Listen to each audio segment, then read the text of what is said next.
Guys, hello, hello, hello. Magluluto ako at abangan nyo. Ano kaya pipiliin ko? It's difficult to choose the two types of, food. Two kind of food, I mean. Look. This. What do you want? I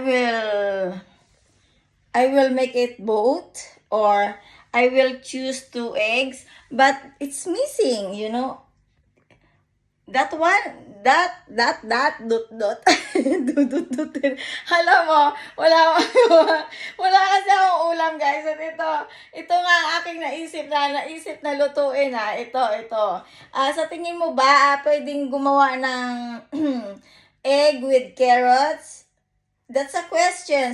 You need to do is comments below. Carrots or all of this? I don't know. I cannot decide.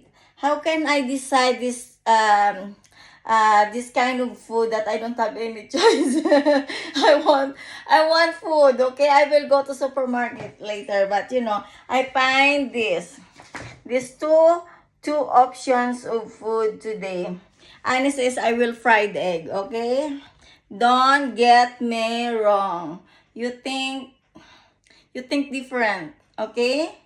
Alam ko nagdi-different thinkers na naman kayo eh.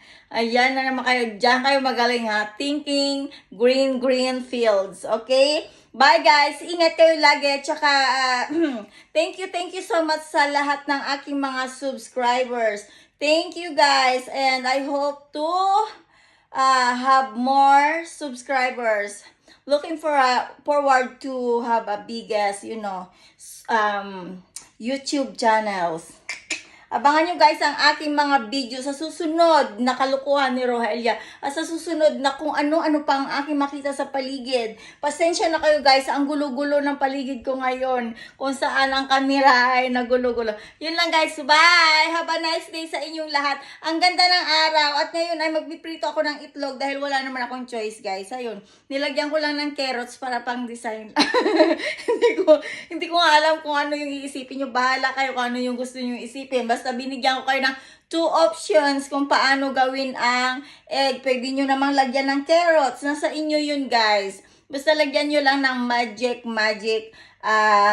seasoning para maging more tasty. Okay? Bye! Thank you sa mga subscribers ko. Bye! Have more fun and enjoy my video. Okay? Bye-bye!